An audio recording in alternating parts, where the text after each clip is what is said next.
Hello, welcome back. My name's Andy. So today is going to be part 4 of the Forging a Bottle Opener series. If you haven't seen it already, I'll stick some links down below and try and put one up here for that. Stick around to the end to find out about a competition that I'm going to be running. Yeah, let's get the fire lit and get cracking, shall we? All I do is adore you all of the time. I'd like to.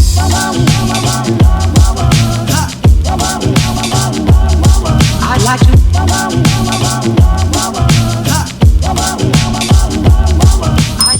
Okay guys, let's have a look at what we've made so far in the series. So we've done the round punch, which we'll use to create the round hole in the bar. We've made a drift, which we'll use to enlarge that hole big enough so that it will fit over the tip of the horn, and then we can forge the loop of the bottle opener. And finally we've done the domed punch, which we'll use to forge the little lip which will actually lift off the cap itself. So for materials, you're only going to need about 4 inches of this. This is 1 inch by 1/4 inch flat bar, or 25 by 5 mil. As per usual, I've left this long so that I don't have to hold it with tongs for as long as possible. Yeah, so we'll start off, we'll punch the round hole near the end, then we'll drift it, and then we'll start to work it on the horn. Okay, let's get cracking. Okay guys, so I've actually marked the center line on this bar. I don't normally do this, I normally just crack on with the round punch, but as I say, I've marked the center line and I'm actually going to put a dot in with a center punch as well. If you haven't done one of these, you can see my video where I've made a center punch. I'll put a link to that below. We're going to dot this probably about 1/2 inch from the end, more or less.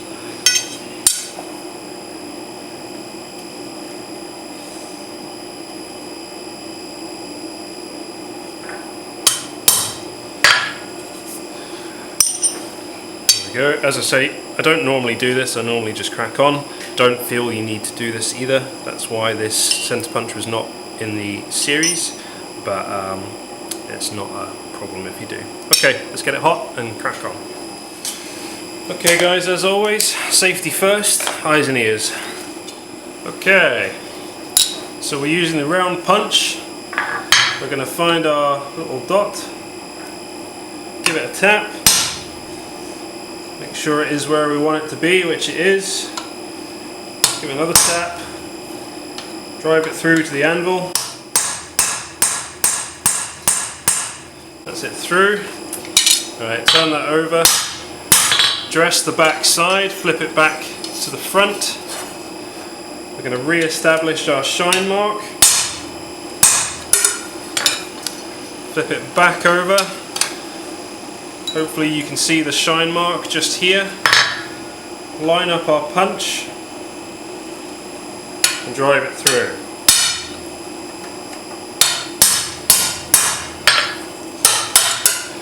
I'll go get my dialer hole. Okay, just drive the slug through.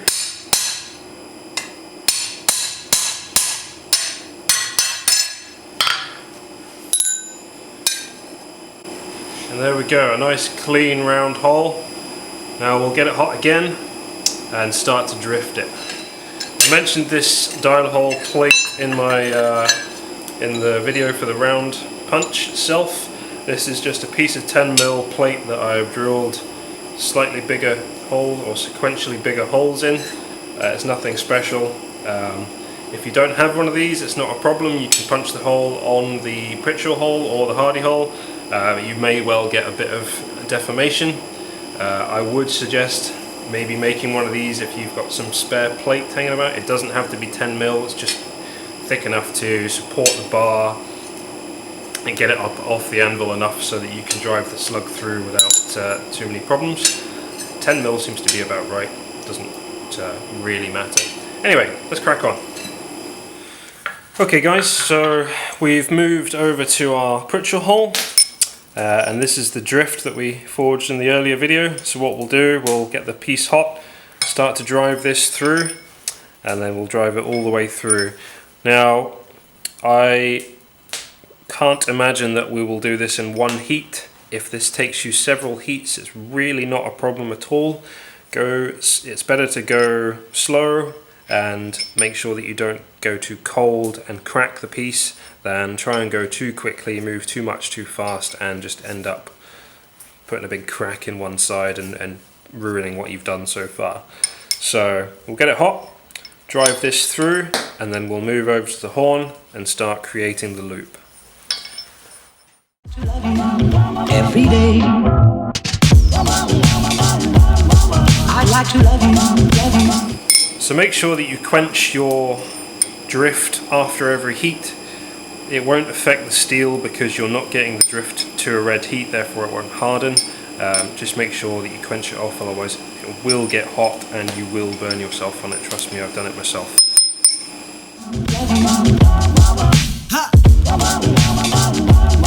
I'd like to love you, if I may. I'd like to love you.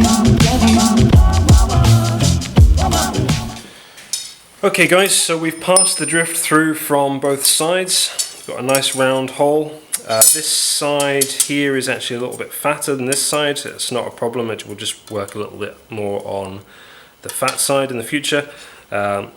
This hole will now pass over the very tip of the horn, so what we'll do is we'll put it on the tip and forge in these two corners, which will start off the hoop of the bottle opener.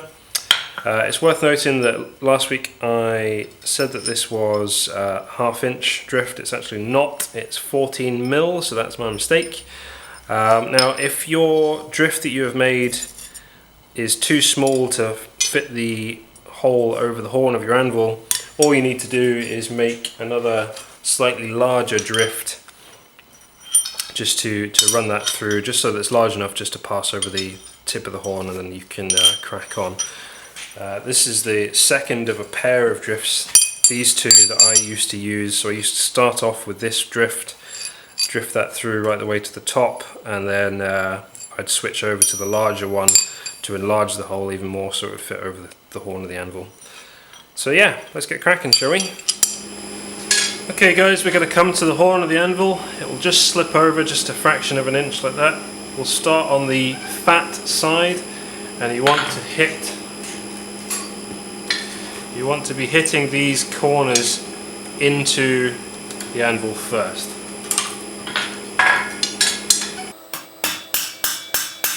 You will get a deformation. It will lift up like this. That's not a problem. Just come to the face of the anvil and flatten that off. I'd like to love you. I'd like to love you night and day, if I may. So you might notice that I was rotating the piece as I hit it there. That's just so that we don't develop a flat spot in any one area, and you work the entire radius of the hole. So we'll flip it over and do this side now.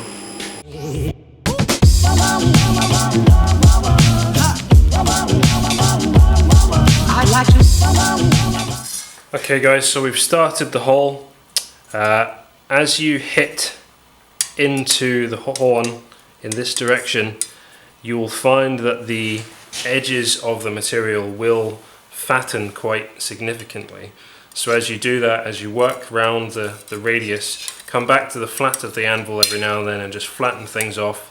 Try and keep it in the same thickness as the body of the stock, and just keep going or just keep working it as it goes, basically, because it will fatten as you go, and then you'll come back here, flatten it off, round it some more, and so on and so forth. Okay. Now we've enlarged the hole quite significantly so far. It started off as 14 millimeters. We are now at 21, or just over 3/4 of an inch. So we'll continue until the loop of the bottle opener is approximately 1/4 of an inch thick all the way around. It's a little bit thick here and here still, so we'll forge that in. Then we'll start to dress the edges and so on, and then we'll come back to forging the lip.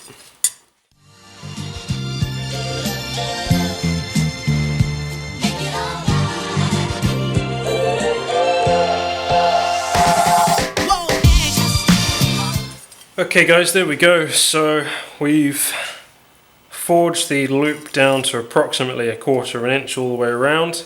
Maybe a little bit under that here and there, but not too big a deal. It's remained 1/4 inch thickness throughout. So the final hole diameter needs to be approximately 1 inch or a little bit over. And we are just shy of 1.1/8", so that's absolutely fine. So now what we'll do, we'll dress the edges of the hole and we can come back and forge the lip, which will be the lifter. Okay, so if you find that you've got a very slightly lopsided loop like that, all you need to do is come to the horn of the anvil and drop stuff. Come to the horn of the anvil, stick the lopsided bit over the edge and knock downwards into the main body of the material. That should knock the hole back into center line and make things easier for the next process. Okay, let's get cracking, shall we? Okay guys, the next part of the bottle opener isn't essential at all. You don't need to do this. I just feel it adds a little bit of extra aesthetic quality to the piece. So what we're going to do is come into the horn and then hook the loop over and drop the back side of the material so that you're on an angle very much like this, and you can strike down in on this corner and rotate as you go, and you basically take off the corner of the loop and forge an octagonal profile, much the same as when we were forging the round punch and things like that. So don't feel you have to do this if you're not too confident in doing it and you feel that you're going to mess up the hole. It's not essential, you don't need to do it at all. I just think it looks a little bit nicer. So we'll hook the loop of the bottle opener over the horn on an angle like this, strike the corners and rotate as we go, and then you can flip it around and do the other side. So let's crack on.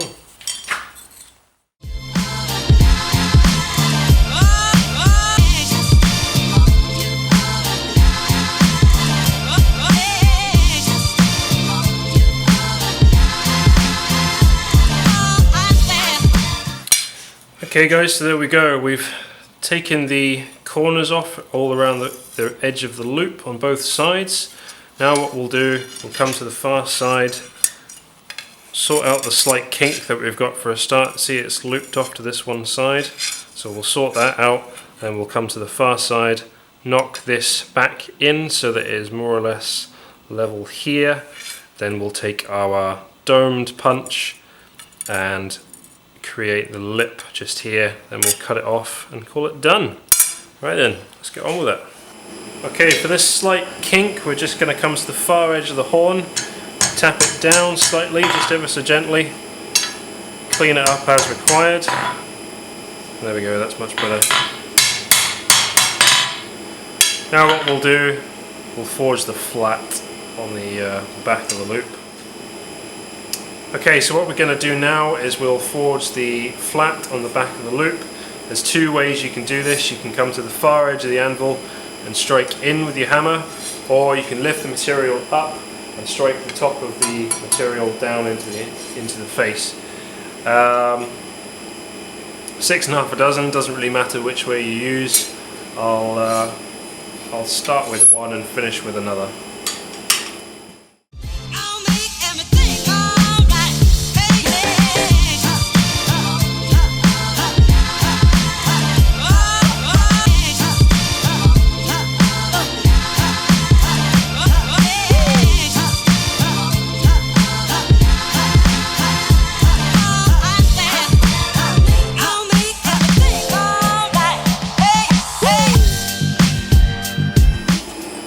Okay, so we're going to take our domed punch and we're going to forge the lip of the bottle opener.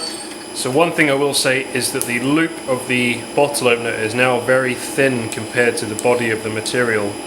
and it will heat up a lot faster than the rest of the material, so you need to be really on top of your fire management. You can quench the loop before you stick it in the fire, or try and have it so that the loop itself is sticking out with your fireball. Either way, it doesn't really matter. Just be aware that it will overheat compared to or will heat up faster than the body of the material. So, come to the center of the bottle opener, just back a little bit from the very edge, give it a good hit. You'll get a slight divot like that. We're actually a little bit cool now. So we'll heat this up, give it another good few strikes just here, and then we'll continue working the lip.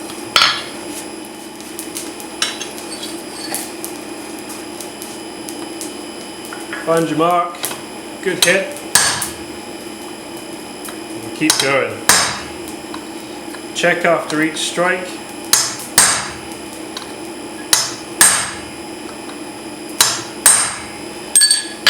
It doesn't matter if it takes several heats, it's better to do it slowly and do it right than mess it up at this stage.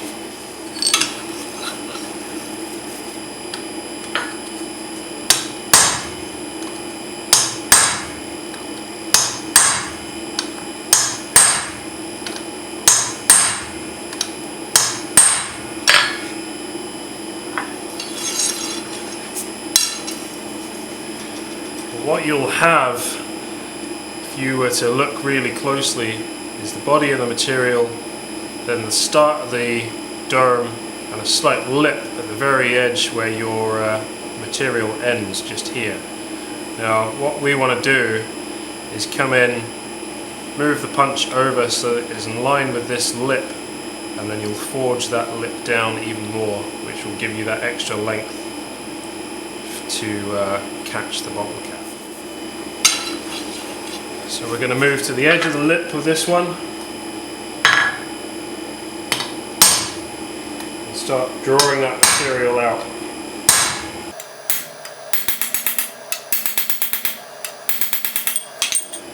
Okay, so let's just call this thing the hook from now on, just to make life simpler.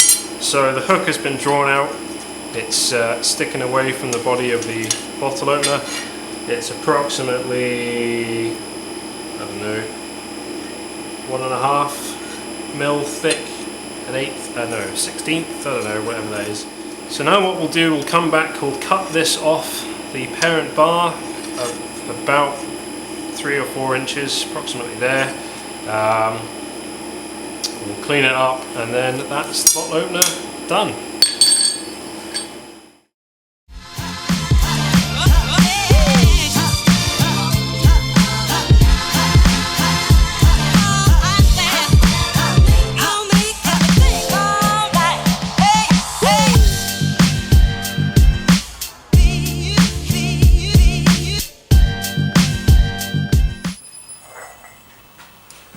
Cheers guys.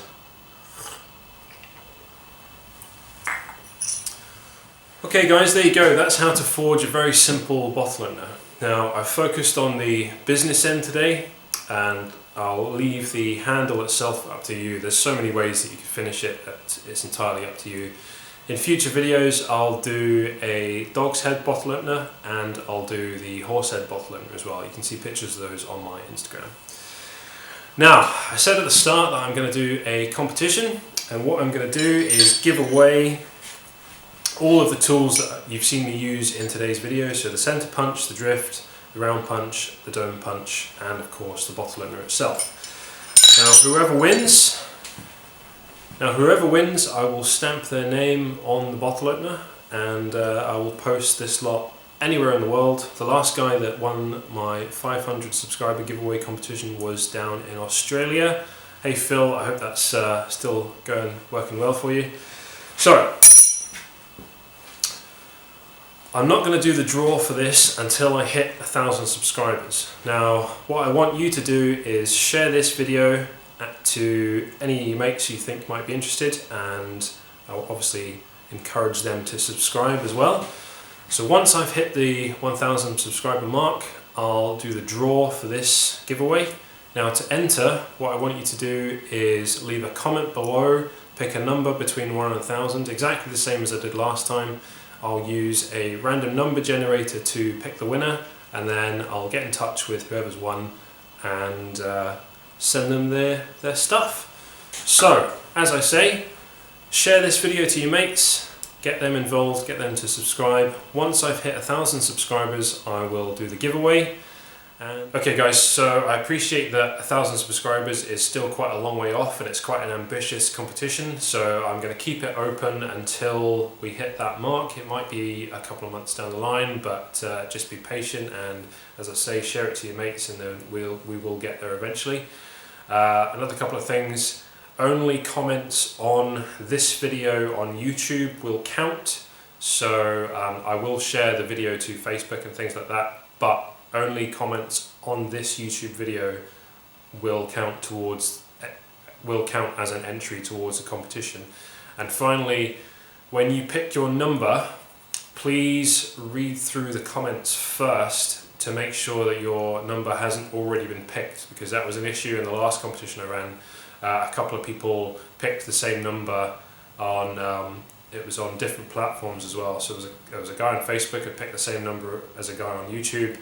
Excuse me, and it was just, I didn't want there to be an issue. So have a read through the comments, make sure that your number hasn't been picked already, and then yeah, we'll go from there. So yeah, so as ever guys, I'm far more active on social media than I am on YouTube. So I'm on Facebook and Instagram. I'll leave links below as per usual. I will put a link up here to the start of this series, so if you haven't caught all of them, click there and that will take you to the beginning. You can watch all of them, and if you haven't already, please subscribe, that would be great. So yeah, thank you very much for watching. I've really enjoyed the comments that I've been getting from you guys, and I try my very best to reply to all of them. It's been great. So yeah, thank you very much for watching, and I'll see you next time. Take it easy, bye.